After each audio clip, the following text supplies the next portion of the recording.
So this is going to be the first episode of a series where I'm going to be ranking and rating all of the Manchester United youth players. So make sure you subscribe to the channel and click the bell if you are interested in keeping up to date with the youth teams, because I will be covering them a lot more frequently. But before I get into the individual players in this video, let me quickly explain my rating system. So it's 1 to 20 like Football Manager, 10 is an average Premier League squad player, let's say Thomas Souček at West Ham, 15 is a Champions League knockout round starter, someone like Vitinha if we are sticking with central midfielders, 16 is the elite level, I'd say Federico Valverde, 11 is going to be an average Premier League starter, let's say someone like Ryan Yates at Forest, 12 is a more important starter for like a lower table side, maybe Abdoulaye Doucouré, 13 an important starter for a top 8 side, let's say Joel Linton or Elliot Anderson, and 14 is going to be a starter for a side that's competing for the Champions League places. Now I'm not speaking about individual players and individual teams, I'm just saying in general, because obviously I know that Elliot Anderson and Joel Linton are competing for Champions League places this season,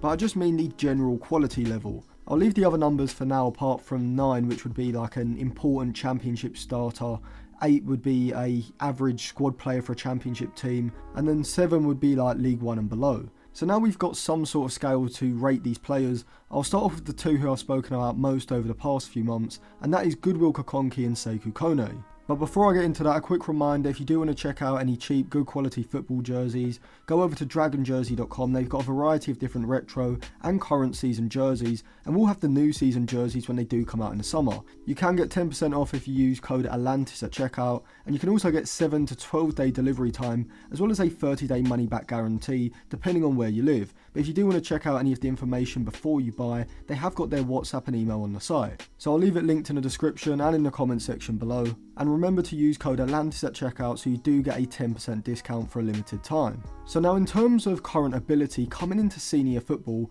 I think Kukonki and Kone are the two players I would rate the highest out of all of the Manchester United youth players. And that's because if you look at both players' skill sets and what you would want from a player in the modern game to have in terms of attributes in each of their positions, I think they tick a lot of boxes. What do you want from a centre-back, full-back, and especially a wide centre-back in a back three? Well, first of all, you want pace over longer and shorter distances to allow them to push up high in a back line, the ability to defend space and 1v1s in the channel, aerial ability, physicality and athleticism, and ball playing ability in terms of technical competence when receiving the ball under pressure, short and longer passes, ball carrying ability, as well as the ability to see and thread a pass between the lines, all of which Kukonki doesn't just have, but I would say he excels in. Now I understand that most newly turned 17-year-olds aren't ready for the physicality or pace of senior football. However, Goodwill Kukonki isn't most 17-year-olds. It's been reported that he's 6'5", but I think he's more like 6'2", 6'3", even though he could of course still grow taller,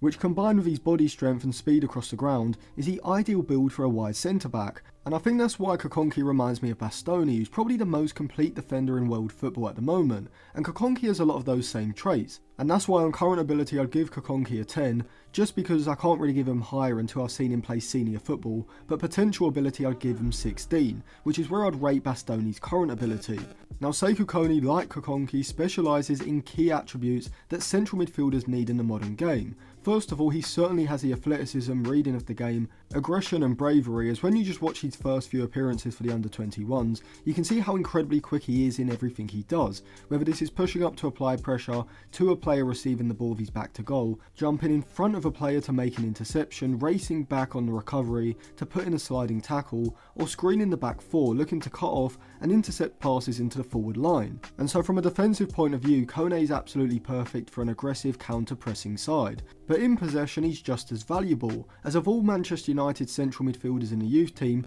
I think Kone is the best when it comes to either carrying the ball into space, turning out of pressure, or splitting the opposition's midfield with a line-breaking passing behind them. Genuinely, stylistically, Sekou Kone is one of the most complete young central midfielders I've seen, even when compared to the United first team central midfielders as well. In the modern game where physicality, pace and power are steadily increasing in importance, Sekou Kone is a sort of player who would suit this kind of stylistic meta change, and so on current ability I'd give Sekou Kone a 10. And like Kukonki, that may go higher when and if he does get an opportunity in the first team, but for now I'm going to stick with a 10. But in terms of potential, like Kukonki, I also think Sekou Kone has elite level potential. Now I'm not saying that he's going to reach that level soon, if at all, but if you look at his skill set and quality level at his current age, I think if he doesn't develop into at least a Champions League level starter, I think United have failed in his development. Jim Thwaites as well as Jack and Tyler Fletcher, I won't go into too much detail in this video as I have done previous analysis videos on them individually this week.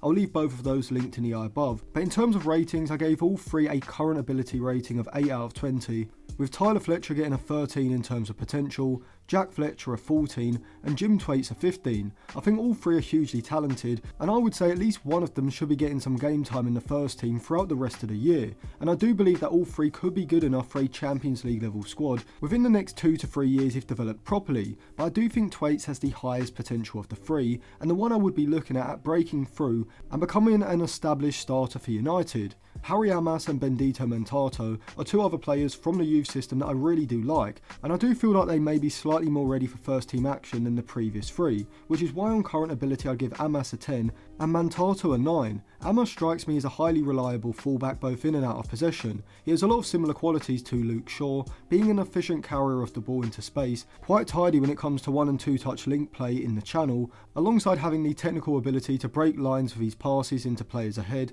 or racing ahead into the final third, looking to deliver a cross or cutback. Now overall I wouldn't say that Amas has any standout key attributes, but he's a very competent all-rounder, and of course he does need to raise those levels in all areas if he does want to make it to the first team, but I think at this point he needs senior football to be able to do that, and I actually think he'd be ready at the moment to come into United's team as a left wing-back alternative to Dogu, and further down the line I'd also like to see him being trained as a left-sided centre-back as well, which would be adding to his value to the squad by improving his versatility. And so overall I do like Amas. I actually think potential-wise he's probably just a bit below Dogu, maybe slightly below. I'd give Amas probably a 14 and Dogu a 15, but in terms of current ability, because of Amas's age, Dogu is obviously slightly ahead. I'd give Dogu a 12 on current ability and Amas a 10, because I do think Amas can come into the Premier League and at least hold his own. However, stylistically Mentato is a different type of fullback or wingback to Amas, as whilst the player signed from Watford over a year ago is more of a traditional fullback,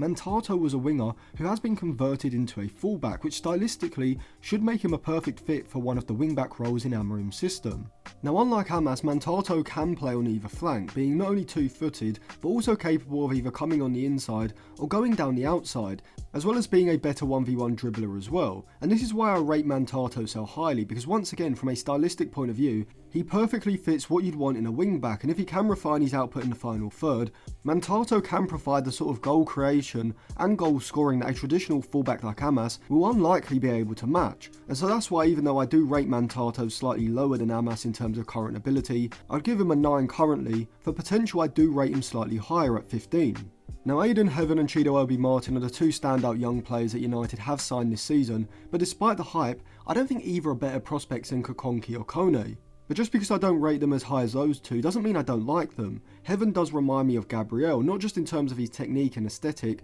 but also because he's an aggressive front foot, defence first kind of centre back, differing to Kukonki in the sense that I don't think the former Arsenal Academy graduate is as fluid with his body movements in possession and doesn't quite have the same progressive passing or ball carrying ability as Kukonki, but defensively he certainly ticks a lot of boxes, someone who can develop into a physically and aerially dominant centre back, as well as being assertive when moving out of the back line in order to apply pressure or put in a tackle, as well as being able to defend 1v1 in the channels as well. Despite not being as fluid with his ball manipulation, he's still very good at disguising his movements, shaping like he's going to go one way before dropping a shoulder and shifting the other, whilst also having a good grasp of how to move the ball in order to open up angles for passes through the centre. And so whilst I don't rate him as highly as Kukonki for potential, I still think he'll develop into a solid Premier League level defender, and so I'll give him a 14 for potential and a 10 for current ability, because once again I do need to see a bit more of him in senior football in order to give him higher. Now Chido Obi-Martin is a weird one, because having watched his cameo performances that he's had for the Manchester United first team,